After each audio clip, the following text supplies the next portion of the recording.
রব্বুল আলামিন বলেন, ওয়াইদ ক্বালা ইব্রাহিমু লিআবিহি আযারা তাত্তাখিযু আসনামান আলিহা ইন্নী আরাকা ওয়া কওমাকা ফি যালালিম মুবিন। আমাদের যিনি জাতির পিতা, যার কাছ থেকে কোরবানি পশু জবাই করার মাধ্যমে যেটা খেয়ে ফেলা হয়, এই নিয়মটা আমরা ইব্রাহিম নবীর সুন্নাত এখান থেকে পেয়েছি। এর আগে যদি পেতাম তাহলে আর খাওয়া যেত না। আদম নবীর জামানায়ও এই পশু জবাই করার নিয়ম ছিল, কিন্তু ওটা এরকম ময়দানে রেখে আসা লাগতো। আকাশ থেকে আগুনের ঝলক এসে ওটা পুড়িয়ে ফেলতো। যদি টাকা হালাল হয় পুড়ে যেত, আর যদি 2 নাম্বার হয় পড়ে থাকতো। আমার মনে হয় ওই শরীয়ত যদি এখন থাকতো, কত হাসিসে ধরা খেত, কত মানুষের আত্মীয় স্বজন সব নষ্ট হয়ে যেত, বউ চলে যেত। তুমি 2 নাম্বার। রব্বুল আলামিন বলেন, ইযি ক্বারবা কুরবানান ফাতুকবিলা মিন আহাদিহিমা ওয়া লাম ইউতাকাব্বাল মিনাল আখার ক্বালা লা আকতুলান্নাকা ক্বালা ইন্নামা ইয়াতাকাব্বালুল্লাহু মিনাল মুত্তাকিন। বলেন আল্লাহু আকবার। সূরা মায়েদার 27 নম্বর আয়াতের শেষের দিকে আছে 6 নম্বর পারা 11 নম্বর পৃষ্ঠার 8 নম্বর লাইনে আছে। এটা ফি জিলালিল কোরআন থেকে বলছি। রব্বুল আলামিন বলেন, আমি যখন এই 2 আদম নবীর সন্তান 2 জন হাবিল আর কাবিলকে বললাম রেখে আসো কোরবানি এরকম চাটিয়াল ময়দানে, তারা রেখে এসেছে। একজনেরটা কবুল হয়েছে, ওই যে সিস্টেম বললাম, আরেকজনেরটা হয়নি। যারটা হয়নি সে তো চিন্তা করবে যে কেন হলো না, আমি কেন আল্লাহর দরবারে মনোনীত হতে পারলাম না, আমার এই কোরবানি কেন কবুল হইল না, এই চিন্তা করার দরকার ছিল। কিন্তু না, ও বলছেন ক্বালা লা আকতুলান্নাকা, এই হাবিল তুই আমার বয়সে ছোট, তোর শরীরে শক্তি কম, তোর যোগ্যতা মেধা সব আমার চাইতে কম, এরপরেও তোরটা কবুল হয়ে গেল, আমারটা হইল না, তোরে আমি আর বাঁচতে দেব না, তোরেই মেরে ফেলবো। আপনি বলেন তো এটা কি মানুষের কাজ না কাবিলের কাজ? কাবিল মানুষ ছিল না? আমার তো মনে হচ্ছে অবস্থা দৃষ্টে সেই দুনিয়ার প্রথম সময় যখন আল্লাহ কাবিলকে আর হাবিলকে পাঠিয়েছিল, আবার মনে হচ্ছে কাবিলের অনেক রুহু এই দেশে এখন ফিরে এসেছে। নিজে ভালো হতে পারে না জনগণের কাছে, নিজের চরিত্র ভালো না, নিজে চাঁদাবাজ, বাকিটা আর বললাম না। মানুষ আপনাকে গ্রহণ করে না কেন, সেগুলো আবিষ্কার করেন না। তোদের করে কেন, তোরেই মেরে ফেলবো। এটা কি মানুষের কাজ না কাবিলের কাজ? নিজেরটা কবুল না হলে চিন্তা ভাবনা করার দরকার ছিল কি, এত কষ্ট করে 2.5 লাখ টাকা দিয়ে কোরবানি কিনলাম, আমারটা হয় না, আমি কি তাহলে আসলেই খারাপ?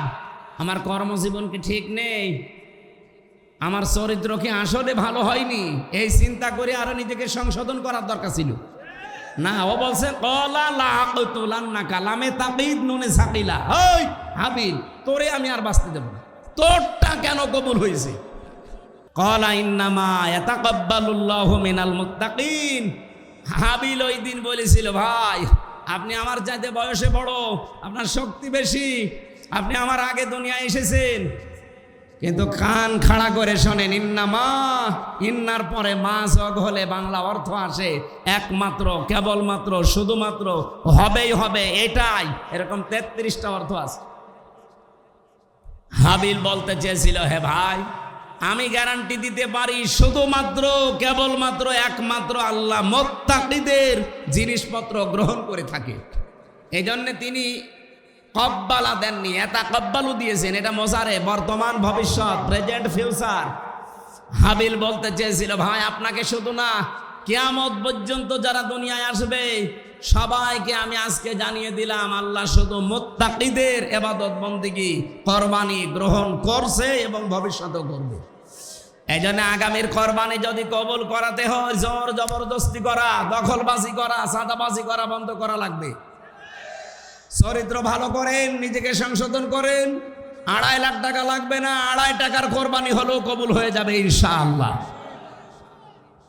এটা যেহেতু ঐশ্বরিয়ত ছিল আদম নবীর সন্তান থেকে আমাদের নবীর আগ পর্যন্ত, কিন্তু আমাদের নবী না, ইব্রাহিম নবীর আগ পর্যন্ত, ইব্রাহিম নবী থেকে শুরু করে আর একটা শরীয়ত আমরা পেয়েছি, যেটা এই যে পশু জবাই করে আর আগুনে পুড়িয়ে ফেলা লাগে না, এটা আমরা খেয়ে ফেলতে পারি। রব্বুল আলামিন বলেন, তোমাদের এই জাতির পিতা তিনি সিদ্দিক এবং নবী হয়েছিলেন কি করে জানো? তার বাবা ইব্রাহিমকে ডাক দিয়ে বললেন, হে আমার শ্রদ্ধাভাজন পিতা আজর, আতাত্তাখিযু আসনামান আলিহা। হারফে ইস্তেফহাম, প্রশ্নবোধক চিহ্ন, এটা ইন্টারগেটিভ সেন্টেন্স। তিনি ডাক দিয়ে বললেন, বাবা আপনি কি এই মূর্তিগুলোর প্রণাম করেন, পূজা করেন, এদের কাছে মাথা নত করেন? ইন্নী আরাকা ওয়া কওমাকা ফি দালালিম মুবিন, আমি দেখতে পাচ্ছি অবশ্যই আপনি এবং আপনার জাতি সবাই বিভ্রান্তির ভেতরে, স্পষ্ট গোমরাহির ভেতরে আছেন। কারণ যার সামনে মাথা নত করলেন ও তো নিজেও কিছু করতে পারে না। ইয ক্বালা লিআবিহি ইয়া আবাতি ইন্নী ইয়া আবাতি লিমা তা'বুদু মা লা ইয়াসমা'ু ওয়া লা ইউবসিরু ওয়া লা ইউগনি আনকা শাইআ। এরা কথা বলতে পারে না, দেখতে পারে না, কোনো উপকারও করতে পারে না, কেন আপনি এই কাজ করেন?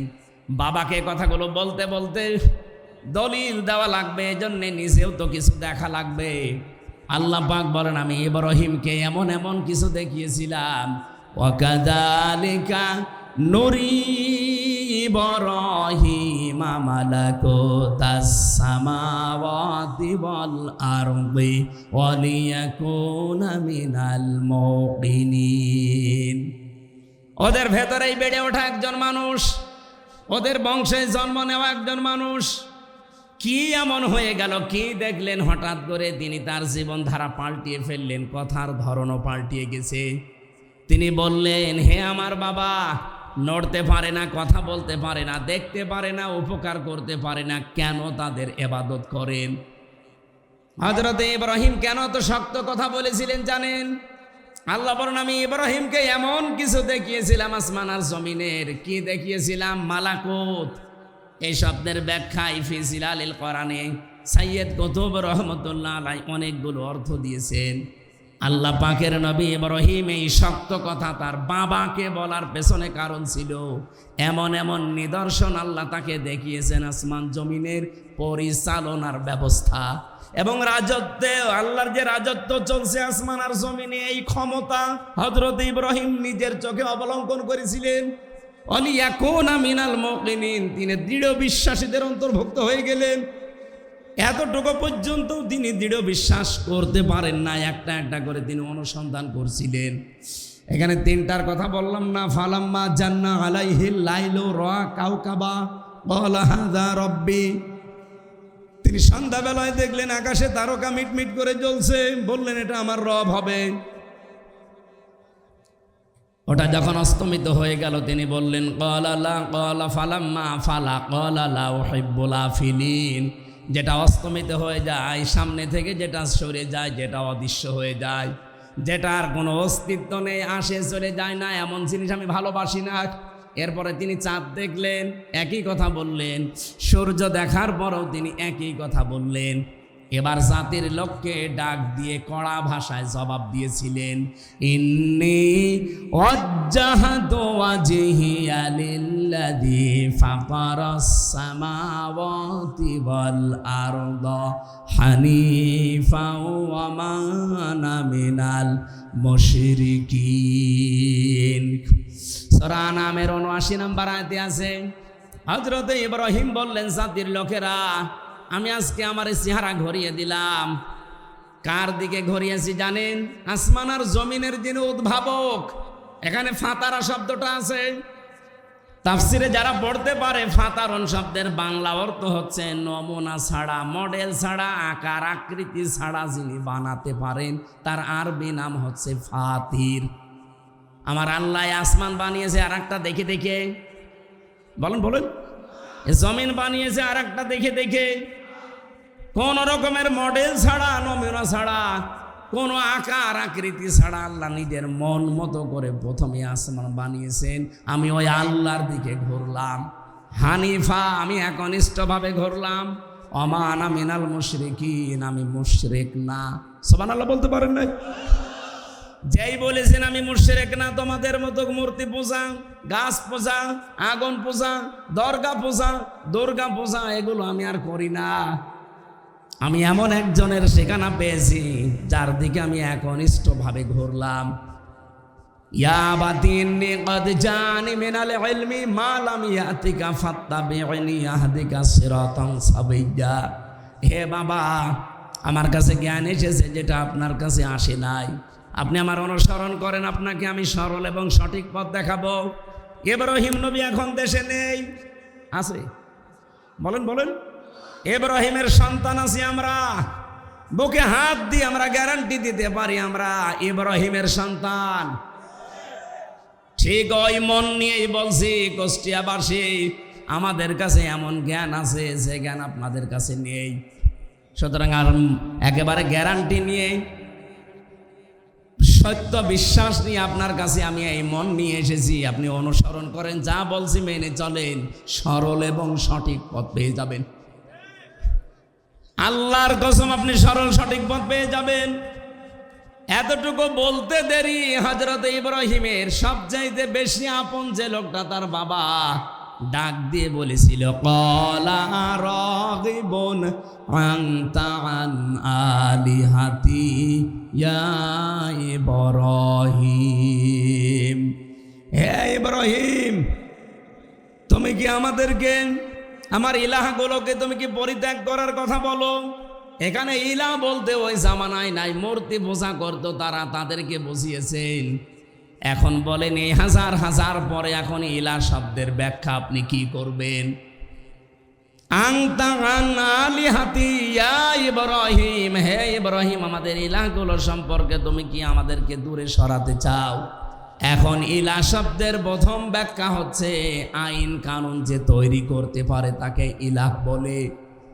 আর 54 বছর মানুষের তৈরি করা আইন দিয়ে, নিয়ম দিয়ে চলছে। যখনই আমরা বলি এই মানুষের তৈরি করা আইন বাদ দিয়ে আল্লাহর পাঠানো আইন দিয়ে ব্যক্তি, পরিবার, সমাজ এবং রাষ্ট্র চালাতে হবে, ওই নমরুদের মতো, আজরের মতো যে মানুষগুলো আছে তারাও আমাদেরকে ইব্রাহিমের মতো দুইটা কথা বলে। ওই জামানা ইব্রাহিমকে দুইটা কথা তার বাবা বলেছিল, লাইল্লাম তাংতাহিলা আরজুমান্নাকা ওয়াহজুরনি মালিয়া।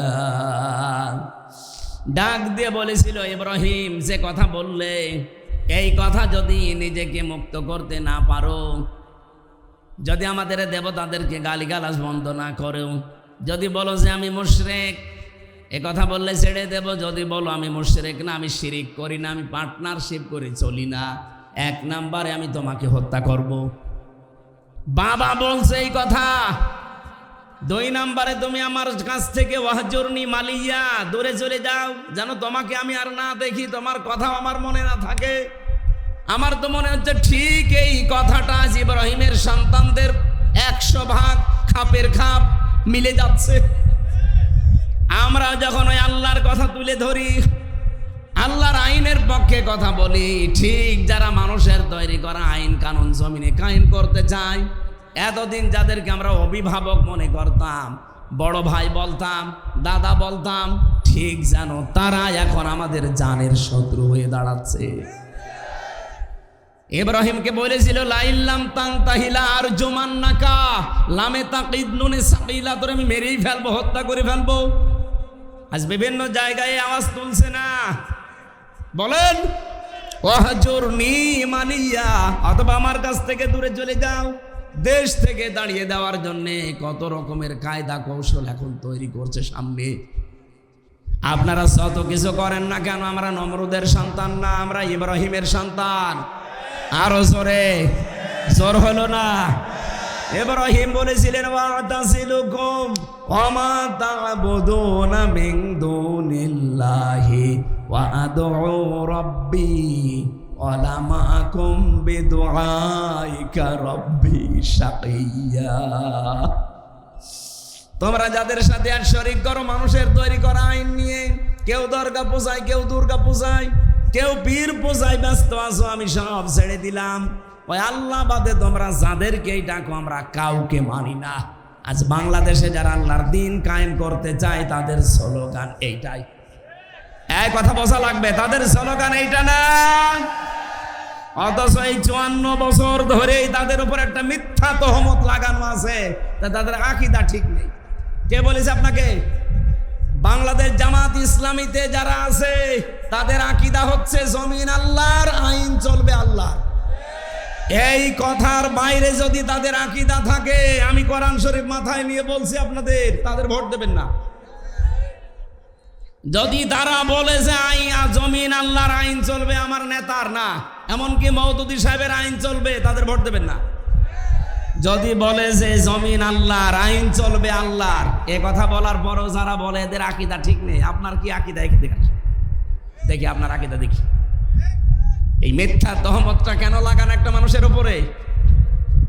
আমি তো নিজে মিশে দেখেছি তাদের, জমিন আল্লাহর, আইন চলবে আল্লাহর, এইটাই জামাত ইসলামের আকীদা।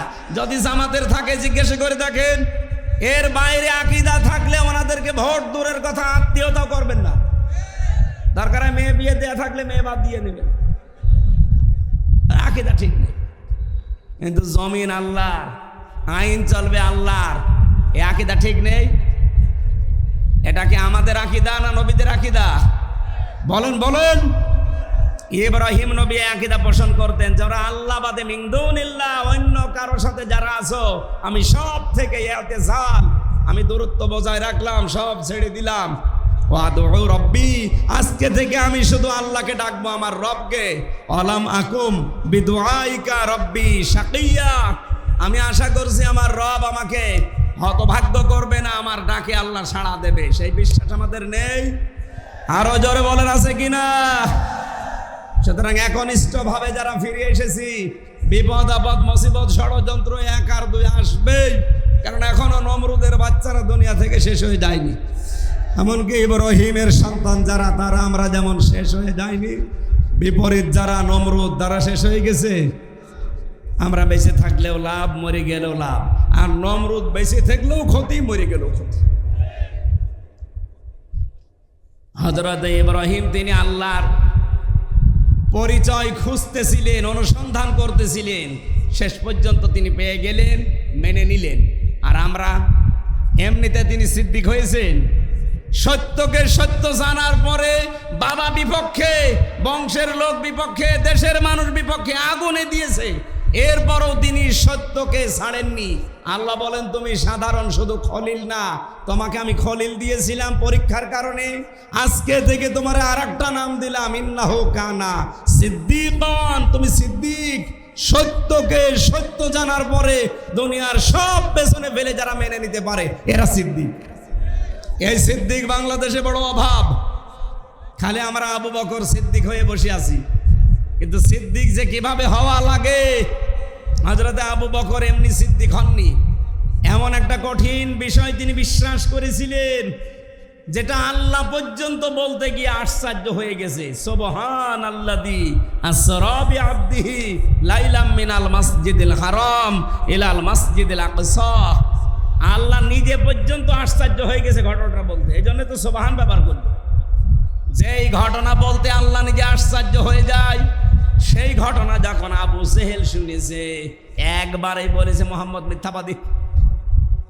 শুধু এতটুকুই বলে নাই, বলছে পাগল হয়ে গেছে লোকটা। আবু বকরের কাছে বলার পরে এক দৌড়ে গেলেন নবীজির কাছে, হে নবী, আপনি কি এটা বলেছেন যে মেরাজ হয়েছে আমার? বললেন, হ্যাঁ। তোমার বিশ্বাস হয় না? হযরতে আবু বকর সিদ্দিকে কথা বলতে দেরি, নবীজি বললেন, হ্যাঁ আমার মেরাজ হয়েছে, তোমার বিশ্বাস হয় না? হযরত আবু বকর বলেন, আমি বিশ্বাস করেছি। এমন সারা জীবন নদীর পানি এদিকে জ্বলছে, হঠাৎ করে আপনি বললেন নদীর পানি উল্টা দিকে যাচ্ছে, 1 সেকেন্ডও দেরি করব না আমি বিশ্বাস করতে। নবীজি বললেন, ও আবু বকর, এত বড় কথা তুমি বিনা প্রশ্নে দ্বিধাহীন চিত্তে বিশ্বাস করে নিলে? তোমারে আমি আজকে আর খালি হাতে ফেরত দিতে পারি না। আজকে থেকে তোমার নামে একটা লকব লাগিয়ে দিলাম, তুমি শুধু আবু বকর না, তুমি আবু বকর সিদ্দিক। তিনি সত্যকে সত্য জানার পরে আবু জেহেলের মতো ডিনাই করেননি, পেছনে ফেলে রাখেননি, মিথ্যা প্রতিপন্ন করেননি। সত্যকে সত্য জানার পরে দ্বিধাহীন চিত্তে প্রশ্ন ছাড়া মেনে নিয়েছিলেন, এই জন্যই তিনি সিদ্দিক। আর কিয়ামতের দিন আল্লাহ চারটা ভাগ করবেন, মিনান নাবিয়িনা ওয়াস-সিদ্দিকিনা ওয়াশ-শুহাদা ওয়াস-সালিহিন। প্রথম কাতার থাকবে নবীদের, এরপরে সিদ্দিকদের, এরপরে শহীদদের, এরপরে সালিহিন বান্দাদের। নবীদের কাতারে তো আমরা উঠতে পারবো না, কারণ ওটা নির্ধারিত। সিদ্দিকদের কাতারে ওঠা যাবে যদি সত্যকে সত্য জানার পরে দুনিয়া একদিকে আর আপনি যদি মেনে নিতে পারেন। আমার কথার অর্থ যদি না বুঝে থাকেন হাত তোলেন যে আমি বুঝি নাই। সত্যকে সত্য জানার পরে যারা প্রশ্ন ছাড়া দ্বিধাহীন চিত্তে যারা মেনে নিতে পারবেন, কিয়ামতের দিন তারা সিদ্দিকে আকবরের সাথে উঠবেন। আমরা সিদ্দিক খুঁজে পাই না, মনে করি সত্য কথা বললেই সিদ্দিক হয়ে যায় না। সত্যকে সত্য জানার পরে মেনে নেওয়ার মতো মন তৈরি করেন। ইব্রাহিম নবী খোঁজ করে সত্য পেলেন, আর আমরা আঙ্গুল দিয়ে দেখিয়ে দেই, এরপর আপনি মানতে চান না। কোন কারণে বলেন তো? আপনি কিসের সিদ্দিক? খালি কোরআনের আয়াত পড়ে আমরা শুধু আন্দাজে আয়াত আরবিতে পড়ার পরে বাংলা যদি ব্যাখ্যা করে, তখন আপনি আর সিদ্দিকও থাকতে পারেন না, গালিগালাজ করেন। ইয়া আইয়ুহাল্লাযীনা আমানুত্তাকুল্লাহা ওয়া কুনু মা'আস সাদিকিন। ঈমানদারেরা আল্লাহকে ভয় করো আর যারা সত্যবাদী তাদের সঙ্গে থাকো। এই সত্যবাদী কারা? এই পৃথিবীতে কমপক্ষে যারা 5টা কাজের আঞ্জাম দিতে পারবে তারা সত্যবাদী। কারা? কোরআনে কারীম যদিও এই কাজকে আকাবা বলে ইঙ্গিত দিয়েছে কোরআনে, ফালাকতাহামাল আকাবাতা ওয়া মা আদরাকা মাল আকাবা। রব্বুল আলামিন বলেন না, সে গিরিপথ পার হতে রাজি না, অথচ এই গিরিপথই পার হওয়া লাগবে সফল হতে হলে। যদি কেউ বলে আমি সিদ্দিক, তাহলে অবশ্যই তাকে গিরিপথ পার হওয়া লাগবে। হে নবী, আপনি কি জানেন এই গিরিপথটা কি? ফাক্কু রাকাবা, এটা হচ্ছে দাস মুক্তকরণ। আয়াত ইবনে কাসিরের ব্যাখ্যা, যদিও ওই জামানায় মানুষ বেচা কিনা হয়তো দাস দাসের প্রচলন ছিল, কিন্তু এখন ব্যাখ্যা করবেন কি করে? এখন ব্যাখ্যা করতে হলে ফাক্কু রাকাবার ব্যাখ্যা হচ্ছে মানুষের তৈরি করা আইন, এগুলোর গোলামি যারা করে, এখান থেকে যারা আল্লাহর তৈরি করা আইনের পক্ষে নিয়ে আসে, এই মানুষগুলোই হচ্ছে সিদ্দিক। আরে ভাই, আমরা তো মানুষের তৈরি করা আইনের গোলামি করতে বলি না, আমরা বলি আল্লাহর গোলামির কথা। কথা বলেন ঠিক কিনা? যারা এই দেশে আল্লাহর আইনের কথা বলে, আল্লাহর আইনের পক্ষে, আল্লাহর দাসত্ব করার জন্য, মানুষের দাসত্ব থেকে মুক্ত করার জন্য, 1 নাম্বার গুণ। 73টা দল আছে এই দেশে, কোন দলের এই গুণটা আছে আপনি বলেন? আপনি আন্দাজে বলবেন না, আপনি ভেবে চিন্তেই বলেন। 73টা দল এখন কাজ করছে মানুষের তৈরি করা আইন থেকে আল্লাহর দাসত্ব করার জন্য। কারা চেষ্টা চালাচ্ছে আপনি বলেন তো, একবারে বলেন। যারা করছে আপনি তাদের পক্ষে থাকবেন। 2 নম্বরে যারা নিঃস্ব, অসহায়, এতিম, না মিসকিন। মিসকিন আর এতিম কিন্তু এক না।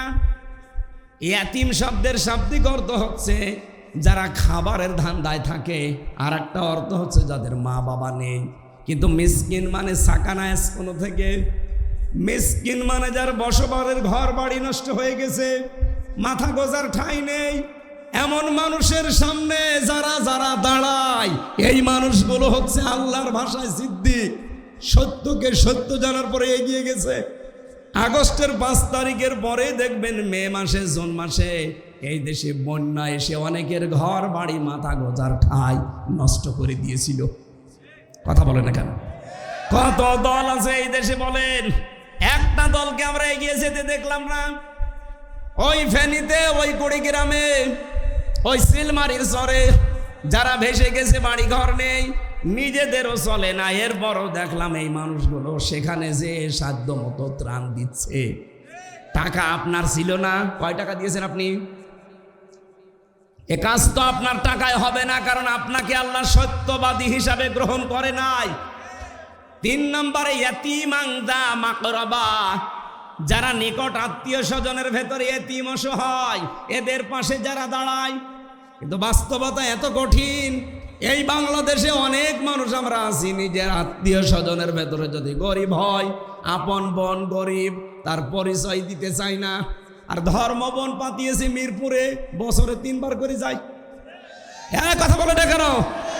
না, আপনি এখনো সিদ্দিক হতে পারেননি, আপনি আসহাবুল মাইমানা হতে এখনো পারেননি।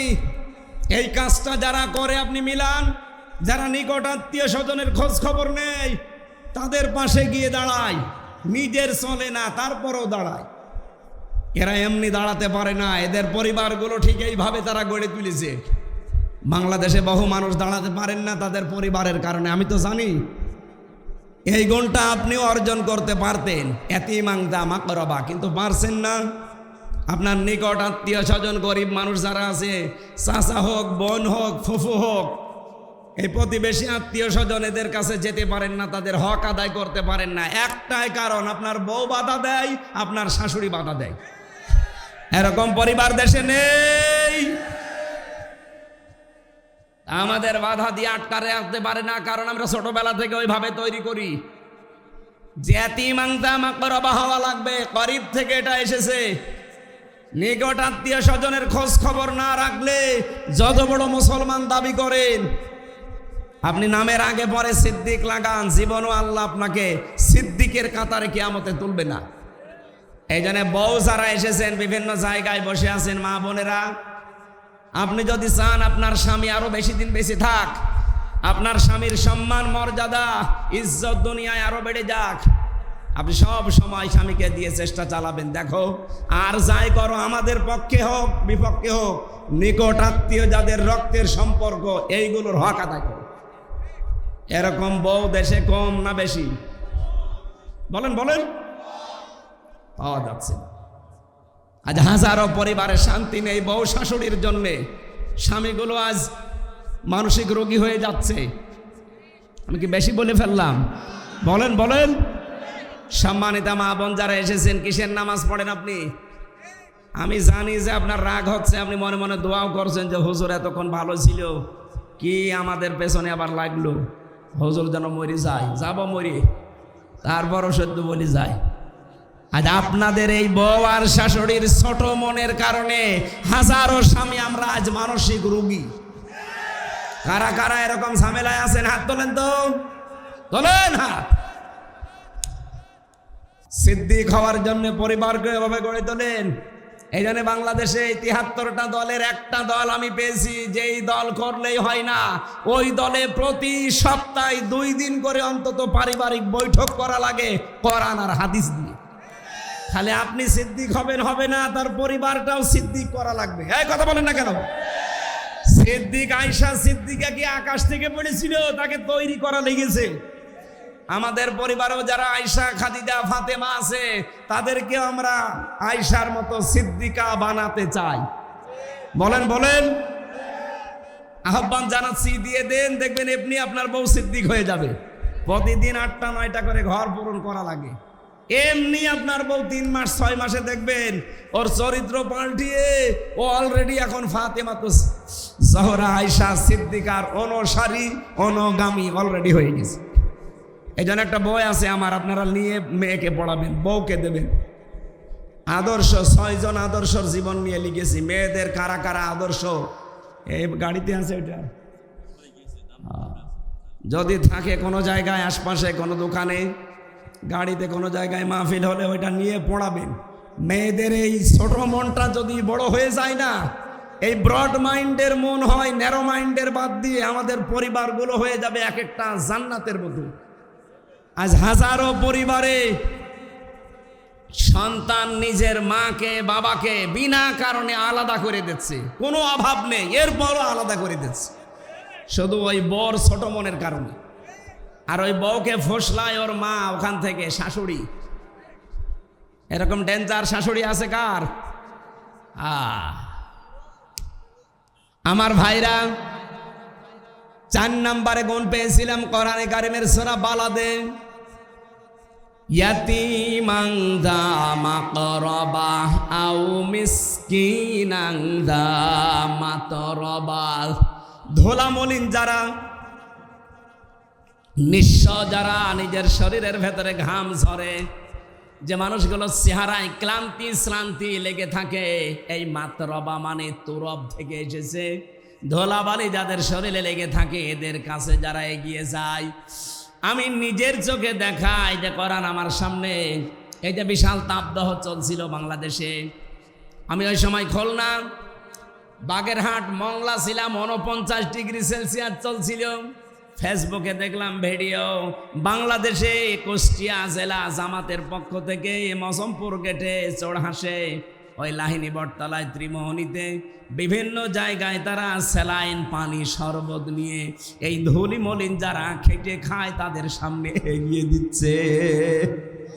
এরা তো কর্মসূচি নিয়েছে কোরআন থেকে, আর আপনি কোথা থেকে নিয়েছেন? আপনার কি টাকা কম আছে? কথা বললে অনেকে মনে কর হুজুর খালি ওই দিকে টেনে বলেন, আরে ভাই ওদের সাথে মিলিয়ে যায়, আমি করবো কি? আপনার সাথে তো মেলে না। এত বড় তাপদাহ চলে গেল, কয় টাকা খরচ করেছেন আপনি? অথচ যারা খরচ করলো ওদের দিকে তাকান, ওদের নিজেদেরই সংসার চলে না। 20 টাকার পানির বোতল, 10 টাকার স্যালাইন, 8-10 টাকার শরবত মিলে 40-50 টাকায় ধরি মলিন মানুষকে খাওয়াচ্ছে।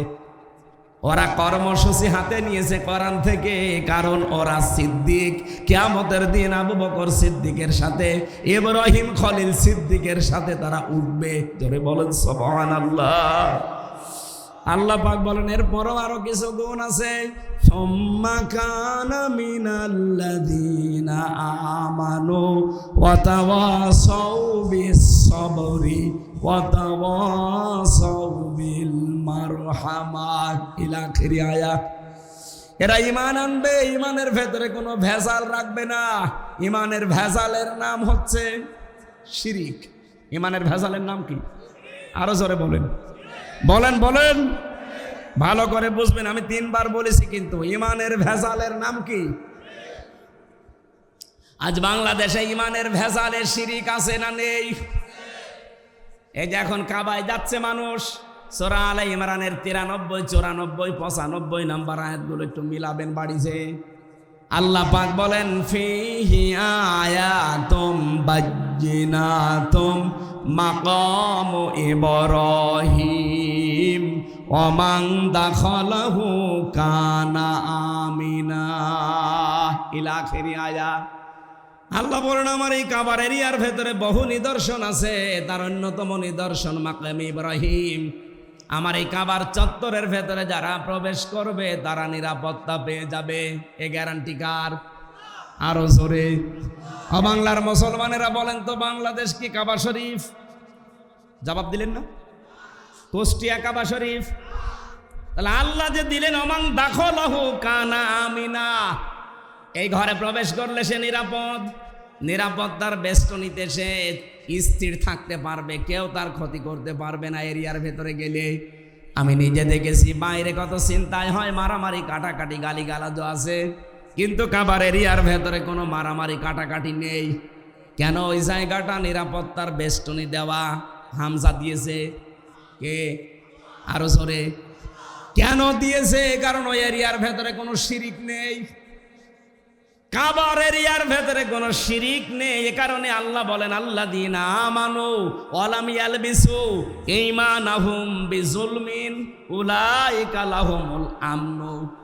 সূরা আনআমের 82 নম্বর আয়াতের প্রথম অংশে আছে, যারা ঈমান আনার পরে ঈমানের সাথে শিরিক মিশ্রণ করে না। এখানে জুলুম মানে শিরিক, শিরিক মিশ্রণ যারা করে না, উলাইকা লাহুমুল আমনু, এই মানুষগুলোই আল্লাহ বলেন এই মানুষগুলোই নিরাপত্তার হকদার। আমি আবার বলছি, বাংলাদেশ যেহেতু কাবা শরীফ না, এটা নিরাপত্তার চাদর দিয়ে ঢেকতে হলে শিরিক মুক্ত করা লাগবে। কথার অর্থ বুঝে ফেলেছেন? বাংলাদেশ যদি সত্যি এখন নিরাপত্তার চাদর দিয়ে ঢাকা লাগে, পাশের প্রতিবেশীর দেশ থেকে আন্তর্জাতিক যত ষড়যন্ত্র সব মোকাবেলা করার জন্য, নিরাপত্তার জন্য দেশের ইমানদারদের শিরিক মুক্ত হওয়া লাগবে। বলেন বলেন, শিরিক কি? আল্লাহ যেটা পারে ওইটা অন্য কেউ পারে এই বিশ্বাস করার নাম শিরিক। আর এই শিরিক যারা করে তারা মুশরিক। কথা বলেন না কেন? সন্তান দিতে পারে কে? অন্য কেউ পারে। আইন দিতে পারে কে? অন্য কেউ পারে। যারা বলেন যে না আল্লাহর আইন আছে, মানুষের তৈরি করা আইনগুলো আমরা কায়েম করতে চাই, যে দলের লোক আপনি হন, আপনি মুশরিক। আপনার কারণে এত নিরাপত্তাহীন হয়ে যাচ্ছি আমরা কোরআনে কারিমের বিধান দিয়ে দেশটা চালিয়ে ইমানকে শিরিক মুক্ত করার মাধ্যমে কাবার এরিয়ার মতো ৫৬,০০০ বর্গ মাইলকে নিরাপত্তার চাদর দিয়ে বেষ্টন দিতে চায়। আমার কথার অর্থ বোঝা গেছে? উলাইকা লাহুমুল আমনু। আল্লাহ বলেন এইভাবে আমি দেখালাম, উলাইকা মনে হচ্ছে তার আঙ্গুল দিয়ে দেখাচ্ছে। এই ৫৬,০০০ বর্গ মাইল যেই দিন শিরিক মুক্ত হবে, আল্লাহ যেটা পারে অন্য কেউ পারে না, এই বিশ্বাস নিয়ে যখন আমরা চলতে পারবো, এই দেশটা কাবার এরিয়ার মতো আপনি দেখবেন এটা নিরাপত্তার চাদর দিয়ে আল্লাহ বেষ্টন করে রেখেছে। যত রকমের ষড়যন্ত্র ৪ দিন চলছিল, এই ষড়যন্ত্র ৪ দিন না ৪০,০০০ বছর ধরেও যদি চলে, আমরা শিরিক মুক্ত ইমান গঠন করতে পারলে সব মোকাবেলা করবে কে? আল্লাহুম্মা ইন্না নাজআলুকা ফি নুহুরিহিম ওয়া নাউযু বিকা মিন শুরুরিহিম। মুখস্থ করে এটা সব সময় মুখে রাখবে। আল্লাহ ওদের মোকাবেলায় আমরা তো পারলাম না, তোমাকে রাখলাম। পারবেন আল্লাহ? বলেন বলেন। যত ষড়যন্ত্র চালাচ্ছে আমাদের দাদা বাবুরা মিলে, বিভিন্ন মোড়লদেরকে ধরে ধরে, সব ষড়যন্ত্রের মোকাবেলায় আমাদের এই ইমানে আর কাজ না। কাকে রাখলাম? আরো জোরে। নিজের জায়গা থেকে শিরিক মুক্ত হওয়ার চেষ্টা চালাবো আমরা। আশা করছি অবশ্যই আমার আল্লাহ আমাদেরকে নিরাপত্তার চাদর দিয়ে বেষ্টন করে রাখবেন। এজন্য সিদ্দিক হওয়ার প্রথম শর্ত সত্যকে সত্য জানার পরে দ্বিধাহীন চিত্তে মেনে নেওয়ার মন মানসিকতা, ওই রকম যোগ্যতা নিজেকে তৈরি করেন।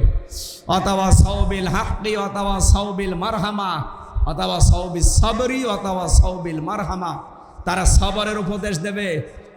পরিস্থিতি যত কঠিন হোক ধৈর্য ধারণ করা লাগবে, এইটাই হচ্ছে একমাত্র ঔষধ। কি কথা বলেন না কেন? ওজিনা লিল্লাযীনা ইয়াকাতালুনা বিআন্নাহুম যুলিমু। আল্লাহ বলেন অনুমতি দেওয়া হয়েছে যুদ্ধের, জিহাদের, যারা জুলুমের শিকার হয়েছিল তাদেরকে। এই আয়াতটা নাজিল হয়েছিল সেই সময়। আমি প্রেক্ষাপট মিলিয়ে দেখেছি, ওই সময় ১৩ বছর নবীজি অত্যাচার জুলুম সহ্য করেছিলেন। একটাই তার অস্ত্র ছিল ধৈর্য। কি ছিল? বলেন বলেন। ১৩ বছর একাধারে জুলুম অত্যাচার সহ্য করেছেন, কিন্তু ঔষধ ছিল মাত্র একটা, ধৈর্য। ধৈর্যের পরে ১৩ বছর পার হয়ে তিনি পেলেন উজিনা। আল্লাহ বলেন অনুমতি এবার দিয়ে দিয়েছি। আল্লাযীনা ইয়াকাতালুনা বিআন্নাহুম যুলিমু। তোমরা এবার লড়াই করো, সংগ্রাম করো, ওদেরকেও মারতে পারো, কারণ তোমরা মাজলুম। উনি তো ১৩ বছর পরে অনুমতি পেয়েছিলেন। বাংলাদেশে আমরা মুসলমানের আজ ১৫ বছর পরে অনুমতি পেয়ে গেছি। উনি যদি ১৩ বছর পরে অনুমতি পায়, ১৫ বছর পরে পাবো না? এই কথা বলে না কেন? এই জন্য আজকে দুপুর বেলা একটা আয়াত পড়ছিলাম, ইয়াকাতিলুনা ফি সাবিলিল্লাহ ফায়াকতুলুনা ওয়া ইউকতালুন। তোমরা লড়াই করবা, সংগ্রাম করবা আল্লাহর রাস্তায়, আগে মারবা এরপরে মরবা। আগে মায়ের খাবা এরপরে মারবা না, আগে মারবা এরপরে মরবা। এখন মার দেওয়ার জন্য যে সিস্টেম দরকার ওগুলো আমরা জানি না, কারণ আমাদের হাতে ওইরকম কিছু নেই। ওইগুলো এখন তৈরি করা দরকার। আজ পাকিস্তান একটু দাঁড়িয়েছিল, এরা নমো নমো বলে টের পাচ্ছিল। শেষ পর্যন্ত বাপ ডেকেছে, সৌদি আরব ধরে হয়নি, আমেরিকারে ধরে বলছে বাবা বাঁচান। আমারও মনে হচ্ছে এখন ফায়াকতুলুনা ওয়া ইউকতালুন। দেশি বিদেশি যত ষড়যন্ত্র আমাদের বিরুদ্ধে আছে, আমরা তো ১৩ বছর না ১৫ বছর পার করে ফেলেছি। আমাদেরকেও আল্লাহ অনুমতি দিয়ে দিয়েছে। এখন আমাদেরকেও শক্তি অর্জন করা লাগবে, মিডিয়া হাতে নেওয়া লাগবে। এই কথা বলছেন? আজ ওদের ছেলে মেয়েরা ডাক্তার হয়, আমাদেরকেও ডাক্তার বানাতে হবে। ওরা ডাক্তার দিয়ে আমাদের মারবে, আমরা ডাক্তার দিয়ে ওদেরকে বাঁচাবো। ফায়াকতুলুনা ওয়া ইউকতালুন, ওরা যেই জিনিস দিয়ে মারে তোমরা আগে ওখানে মারো, এরপরে মরবা, মরা পরে, আগে মারা লাগবে। ওরা আজ ওদের ছেলে মেয়েদেরকে ইঞ্জিনিয়ার বানায়, রডের বদলে বাঁশ দিয়ে আমাদের মারে। আমরাও আমাদের ছেলে মেয়েদেরকে ইঞ্জিনিয়ার বানাবো। ওরা ছেলে মেয়েকে ডিসি বানায়, এসপি বানায়, টিএনও বানায়, ওসি বানায়। আমরাও সামনে ছেলে মেয়েদেরকে ডিসি, এসপি, টিএনও, ওসি বানাবো। বলেন বলেন। ওরা ছেলে মেয়েদেরকে এমপি বানিয়েছে, মন্ত্রী বানিয়েছে, আমরাও ছেলে মেয়েদেরকে সামনে এমপি বানাবো, মন্ত্রী বানাবো। ওরা যা মারে ওইভাবে মারো। ওরা বহু মাছ ধরে দিয়েছে আমাদেরকে এই 54 বছর ধরে ধরে। নবীজি 13 বছর পরে যদি অনুমতি পায়, আমরা 54 বছর বাদ দিলাম, 15 বছর তো গেছে। 15 বছর পরে এখন আমরা অনুমতি পেয়ে গেছি। ইন্নাল্লাহা আলা নাসরিহিম লাকাদির, লাম বাদ দিলে অর্থ করতে পারতাম, লাকাদির দিলেন কেন? আল্লাহ বলেন ইন্নাল্লাহা আলা নাসরিহিম লাকাদির, অবশ্যই আমি আল্লাহ এ বিষয়ে তোমাদেরকে সাহায্য করতে সক্ষম। এরপরে আবার অবশ্যই দিয়েছে ইন্নাল্লাহা, তো আছে আলা নাসরিহিম, এই হিম এটা জমির বহু বছর, শুধু এই এদেরকে না, কিয়ামত পর্যন্ত হিম থাকবে। সত্যি যারা অত্যাচারিত হওয়ার পরে অনুমতি পাবে জিহাদের, যুদ্ধের, সংগ্রামের, আন্দোলনের, লড়াইয়ের, এই মানুষগুলোকে আমার আল্লাহ বলেন আমি সাহায্য করব এবং আমি নিজে সক্ষম। আমার তো আয়াত পড়ার পরে মনে হয় 13 বছর পার হয়ে 15 বছর পার করে ফেলেছি। আল্লাহ আমাদেরকেও সাহায্য করতে অক্ষম না সক্ষম? আরো জোরে বলেন, কেন সক্ষম? আল্লাযীনা ইখরিজু মিন দিয়ারিহিম বিগাইরি হাক্কিন ইল্লা আইয়াকুলু রাব্বুনাল্লাহ। আল্লাহ পাক বলেন তাদেরকে এই 13 বছর বাড়ি থেকে বের করে দেওয়া হয়েছে, নিজের ব্যবসা প্রতিষ্ঠান থেকে বের করে দিয়েছে একটাই মাত্র কারণ, তারা বলতো আমাদের রব আল্লাহ। এই 15 বছর যারা জুলুম, অত্যাচার, নির্যাতনের শিকার আমরা, নিজেদের দোষে না। আমি কোনোদিন আপনার মেয়ের দিকে তাকাইনি যে আপনি আমাকে 3 বছর জেলে রাখবেন। এই কথা বলে না কেন? আমার মামলার একেবারে বাদই ছিল যেহেতু হাসিনা, আমি হাসিনাকে বলতে পারবো যে আপনার মেয়ের দিকে আমি কিন্তু তাকাইনি। আর আপনার যে মেয়ে তাকানো যায়, হাফিজের মতো 4-5টা চলে না, আর আমি বলেন ওই মেয়ের দিকে তাকে আমি করবো কি? তারপরও বিনা কারণে আপনি আমার 3টা বছর জীবন থেকে কেড়ে নিলেন। একটাই অপরাধ ছিল, আমি কোরআনের কথা বলতাম। বলেন বলেন। এই দেশে যত মানুষ, এই আলেমরা, আমি একা, আমি 76 জনের সাথে ছিলাম, যত মানুষ এইভাবে জেলে পৌঁছেছে, কষ্ট পেয়েছে, গুম হয়ে গেছে আয়না ঘরে, একটা অপরাধ ছিল, আমরা বলতাম আল্লাহর কথা। ওরা 13 বছর এই বলতে বলতে সব হারিয়েছিল। পরবর্তীতে উজিনা অনুমতি দেওয়া হয়েছে তাদের। আমাদেরকেও আল্লাহ মনে হচ্ছে অনুমতি দিয়ে দিয়েছে, সামনে ইসলামের বিজয় এদেশে আসবে ইনশাআল্লাহ। ইনশাআল্লাহ বলছে, এই কারণে লাকাদির দিয়েছেন আল্লাহ। আলা নাসরিহিম, প্রত্যেকটা শব্দ গবেষণামূলক। যে কোনো শব্দ নিয়ে একটু চিন্তা ভাবনা করবেন, দেখবেন একটা নতুন তথ্য পাবেন। আমরা তো কোরআন নিয়ে ভাবি না, ভাবি লালন কয় মন গাঁজা খেয়েছে, এই কত সূক্ষ্ম সূক্ষ্ম শব্দ এখানে আছে। এই জন্য আমি আবার ওই ব্যাখ্যায় যাচ্ছি, ভাই সিদ্দিক হওয়া লাগবে আমাদের। আরে সিদ্দিক হতে হলে ইব্রাহিমের মতো বাবার পক্ষ থেকে বাধা আসতে পারে, মেরে ফেলার হুমকি দিয়েছে, লারজুমান্নাকা অহজুরনি মালিয়া, এটা আরো কঠিন, তুই আমার সামনেই থাকবি না, আমার কাছ থেকে তুই দূরে চলে যাবি। আমাদেরকে অনেকে আজ অভিভাবক সুলভ আচরণ না করে এই ইব্রাহিমের পিতা আজরের মতো আচরণ করছে আমাদের সাথে। আমরা তাদেরকে বাঁচাতে চাই প্রাপ্ত জ্ঞান অনুযায়ী, তারা বাঁচতে চায় না, আরো আমাদেরকে ডুবাতে চায়। 2 নম্বরে জাতির পিতা ইব্রাহিম ছিলেন নাবিয়্যা। কি ছিলেন? নাবি। আমি নবী শব্দের এই কেরাত 2টা পড়েছিলাম, নবী 4 আলিফ টান দিয়ে, 1 আলিফ টান দিয়েছি, 7 কেরাতের এটা 1 কেরাত। উনি নবী ছিলেন। কেমন নবী? নবী শব্দের শাব্দিক অর্থ হচ্ছে সংবাদ বাহক। এটা নাবা থেকে এসেছে। নাবা মানে ব্রেকিং নিউজ বলা হয়। নাবা শব্দের অর্থ কি? এটা ইংরেজিতে আপনি লেখেন NEWS, নিউজ। এই যে আজকে আমাদের সাথে যে বক্তা ছিল উনি একজন সাংবাদিক, এই যে নবী বলা হয় ওনাকে, যদি উনি ওহী পায়নি, এন দিয়ে যদি আপনি নর্থ ধরেন, ই দিয়ে যদি ইস্ট ধরেন, ডাব্লু দিয়ে যদি ওয়েস্ট ধরেন, আর এস দিয়ে যদি সাউথ ধরেন, আপনি চারটা অক্ষরকে চারটা দুনিয়ায় ভাগ করে দেন, দেখবেন তামাম দুনিয়ার সব খবর যার কাছে আছে তিনি হচ্ছেন নবী। আল্লাহ তাকে নবী বললেন কেন? ওই যে দ্বিতীয় যে আয়াতটা পড়েছিলাম, অকাযালিকা নুরি ইব্রাহিমা মালাকুতাস সামাওয়াতি ওয়াল আরদ, আমি নিজে দেখিয়েছিলাম আমার ইব্রাহিমকে আকাশ আর জমিনের শাসন ব্যবস্থা কি করে চালানো লাগে, কি করে পরিচালনা করা লাগে, এগুলো সব আমি তাকে দেখিয়েছিলাম। এই জন্য ইব্রাহিম নবীকে আমার আল্লাহ চারিদিকের সংবাদ তার কাছে দিয়েছিলেন। তিনি সাধারণ এরকম কেউ ছিলেন না, তিনি ছিলেন নবী। কি ছিলেন? আমাদের কাছে যেহেতু এখন নবী নেই, নবীর সংবাদ আছে। নবীর সংবাদ কোনটা? বিশ্ব নবীর সংবাদ আল্লাহ এই কোরআনে দিয়েছেন।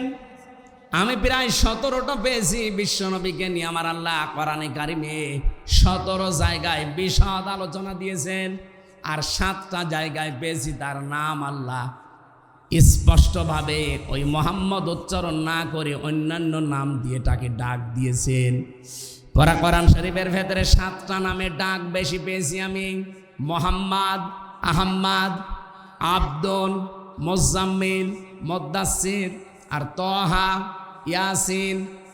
এই 7টা নামে আমার আল্লাহ কোরআনে কারিমে যেখানে ডাক দিয়েছেন দেখবেন এর পরে পরে কোনো জায়গায় 3টা, কোনো জায়গায় 5টা, কোনো জায়গায় 7টা, কোনো জায়গায় 11টা, কোনো জায়গায় 17টা, এতগুলো ব্যাখ্যা করা আছে প্রত্যেকটি শব্দের পরে। ইব্রাহিম নবী ছিলেন, আর আমাদের কাছে আল্লাহ যাকে পাঠিয়েছিলেন উনি ইব্রাহিমের সন্তান। নাম কি? মুহাম্মাদুর। বলেন বলেন মোহাম্মদুর। নবীজিকে প্রশ্ন করা হয়েছিল, হে নবী আপনি বহু সংবাদ নিয়ে এসেছেন দুনিয়ার চারিদিককার, কারণ কলিয়া জোহান্নাস ইন্নী রাসূলুল্লাহি ইলাইকুম জামিআ। হে দুনিয়ার মানুষেরা শোনো, আমি শুধু মক্কা এরিয়ার জন্য না, তামাম দুনিয়ার জন্য, সকলের জন্য আমি নবী হয়ে এসেছি, আল্লাহর রসুল হয়ে তোমাদের কাছে এসেছি। যতগুলো সংবাদ আমি নিয়ে আসলাম তার ভেতরে অন্যতম সংবাদ হচ্ছে এই কোরবানির সংবাদ। আল্লাহ রাব্বুল আলামিন বলেন, এই যে সাহাবায়ে কেরাম জিজ্ঞাসা করেছিলেন, হে নবী এই যে কোরবানির কথা আপনি বলেন যে প্রতিটি জামানায় প্রত্যেকটি উম্মতের উপরে ছিল, আমরা যেটা পেলাম এটা কোনটা? নবীজি বলেন, এটা তোমাদের জাতির পিতা ইব্রাহিম নবীর সুন্নাত। জোরে বলেন সুবহানাল্লাহ। ইব্রাহিম নবীর সুন্নাত হিসাবে আমরা যেহেতু কোরবানি পেয়েছি, তিনি কি শিখিয়েছিলেন এই কোরবানির দ্বারা? আল্লাহ কোরআনে কারিমে বললাম 27টা বিষয় বলতে গেলে দেরি হবে, আমি সামারাইজ করি একটা বিষয় শুধু আজকে শোনাতে চাচ্ছি, আর এইটাই আমার মনে হয় আসল। ফালাম্মা আসলামা ওয়া তাল্লাহু লিল জাবিন। ফালাম্মা অতঃপর যখন, আসলামা দ্বিবচন, দুইজনে রাজি হয়ে গেছে, এগ্রি হয়ে গেছে, সম্মত হয়েছে কি পালন করার জন্যে? আল্লাহর বিধান। ইব্রাহিম ছুরি হাতে নিয়েছে, ইসমাইল গলা দিয়েছে। বিধানটা কার? আরো জোরে বলেন। আল্লাহ বলেন দুইজনেই যখন রাজি হয়েছে, তাল্লাহু লিল জাবিন, এবং কাঁধ করেছে জবাই করার জন্যে, এই সময় কিন্তু আল্লাহর বিধানটা পালন করা সম্ভব হয়েছে। বলেন তো, ইব্রাহিম যদি বলতো আমি 86 বছর বয়সে সন্তান পেয়েছি, জবাই করব না, বিধান পালন? ইসমাইল নবী যদি বলতেন না 13 বছর খবর নেয়নি, এখন এসেছে জবাই দিতে, আমি হব না, দৌড় দিলাম, হয়তো আল্লাহর বিধান। বলেন বলেন। আল্লাহ আসলাম আদি বছর এমনি দেয়নি, দুইজনে যখন রাজি তখনই আল্লাহর বিধান পালন হয়েছে। ও বাংলার মানুষেরা, এদেশে যারা আমরা শুধু টুপি মাথায় দেই, যারা নামাজ পড়ি, শুধু তারাই যদি চেষ্টা চালায় আল্লাহর বিধান পালন করব, এই দেশে কায়েম করব, হবে না। মুসলমান যারা আমরা আছি 92%, এমনকি অন্য ধর্মেরও যারা আছি, দল মত জাতি বর্ণ ধর্ম নির্বিশেষে, এই দেশে সবাইকে এখন ইসমাইলের ভূমিকায় আসা লাগবে। 1628 জন মানুষ এখন দায়িত্বে আছে, তারা এখন দায়িত্ব পালন করবে ইব্রাহিমের ভূমিকায়। আল্লাহর বিধান সামনে যখন যেটা আসবে, তরবারি তুলে নেওয়া লাগলে তরবারি তুলে নেবে। আর 18 কোটি জনগণ আমরা এখন সবাই ইসমাইলের ভূমিকায়, যদি গলা দেওয়া লাগে দরকার হয় গলাও দিয়ে দেব। হ্যাঁ, কথা বলেন না কেন? ফালাম্মা আসলামা, এই দুইটা বাপ বেটা যখন আমরা শাসক এবং জনগণ যারা আছি এক হয়ে যাব, দেখবেন এই 11 দিন পরে যে কোরবানি, এই কোরবানির সময় আল্লাহর বিধান বাংলাদেশে কায়েম হয়ে যাবে ইনশাআল্লাহ। এইটা আল্লাহর নবী ইব্রাহিম আমাদের জাতির পিতা শিখিয়েছিলেন।